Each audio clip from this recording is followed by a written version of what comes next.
You don't have to rush to catch up with anyone.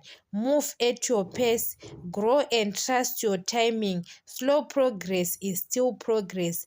It can take 10 years, 15 years you are doing the project, even the business, but one day you celebrate, you work hard for your business. Slow progress is still progress. There is no need to have competition or you want to catch up with the other people. Other people, they have got enough money to start and you are starting small by small. It's very good. You are doing your own thing without anyone who can contribute or anyone who can say, I have to give you some money. You are doing it with your own money. So move with your pace. Don't look to other people's business because it's their business. You have to mind your own business. Even it's a project, it can take time. Other project, yes, they can take short time.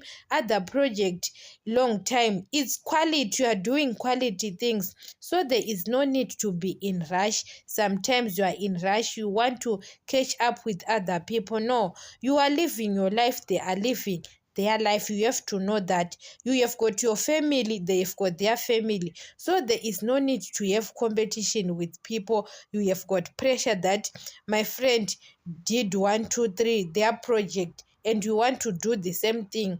You end up, you know that other people, you end up stealing or something because you are in peer pressure.